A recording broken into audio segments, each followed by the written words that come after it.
সন্তান হারিয়ে মায়ের কান্না যেন থামছেই না।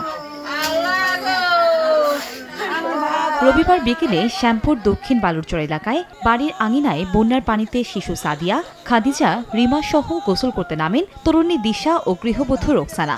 স্রোতে হঠাৎ শিশু খাদিজা ও সাদিয়া পানিতে থাকা একটি গর্তে ডুবে যাচ্ছিল। এ সময় দিশা ও রোকসানা বাঁচাতে গেলে চারজনই গর্তে ডুবে যায়। চিৎকার শুনে তাদের উদ্ধার করে হাসপাতালে নিলে কর্তব্যরত চিকিৎসক চারজনকে মৃত ঘোষণা করেন। জাফাজাফি খেলছে, জাফাজাফি খেলার সাথে সাথে দুইজন ডুব মাছ আর উঠে নাই। মহিলারা আমার ডাকতেছে যে একটু এদিকে আসো, পোলাপান পানিতে পড়ছে। পরে আমি দৌড় দিয়ে গেছি, পরে আমি লাফ দিছি।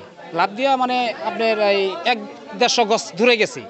যাওয়ার পরে 4টা নাচ আমরা মানে ওখান থেকে উদ্ধার করে নিয়ে আসছি। শিশু বাচ্চার একটা ছিল রিয়া, সে কি করছে ব্যাক করে চিল্লাচিল্লি করার পরে তারপরে আশেপাশের লোকজন দ্রুত গিয়ে তাদেরকে উদ্ধার করা। ডুবে যাওয়া চারজনই দক্ষিণ বালুরচর গ্রামের বাসিন্দা। নিহতদের মধ্যে দিশা এবছর এসএসসি পাশ করেছে। আগামী শুক্রবার তার বিয়ের কথা ছিল। সময় সংবাদ, জামালপুর।